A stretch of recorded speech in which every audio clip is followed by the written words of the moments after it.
ভুল বুঝতে পারা এবং সত্য মেনে নেওয়ার এক অন্যান্য দৃষ্টান্ত। একবার খলিফা হযরত ওমর রাদিয়াল্লাহু আনহু মদিনার মসজিদে খুতবা দেওয়ার সময় সাহাবীদের উদ্দেশ্যে বললেন, তোমরা বিয়ের মোহরানার পরিমাণ অতিরিক্ত বৃদ্ধি করো না।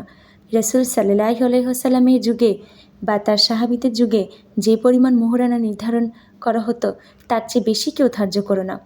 তখন মজলিসে উপস্থিত কুরাইশ বংশের এক সাধারণ নারী দাঁড়িয়ে গেলেন।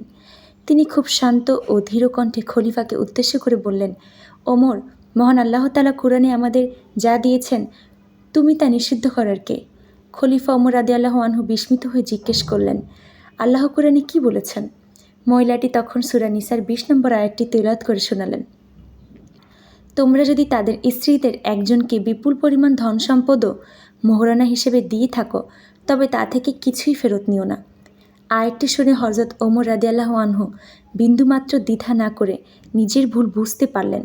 তিনি শত শত মানুষের সামনে দাঁড়িয়ে নিজের সিদ্ধান্তে সাথে সাথে প্রত্যাহার করে নিলেন এবং প্রকাশ্যে বললেন, নারীটি সঠিক বলেছে আর ওমর ভুল করেছে। এই গল্পটি আমাদের কি শেখায়? ক্ষমতা বা পদের অহংকার যেন কখনো সত্য গ্রহণে বাধা না হয়ে দাঁড়ায়। একজন খলিফা হয়েও তিনি এক সাধারণ নারীর সত্য কথাকে সাদরে গ্রহণ করেছেন।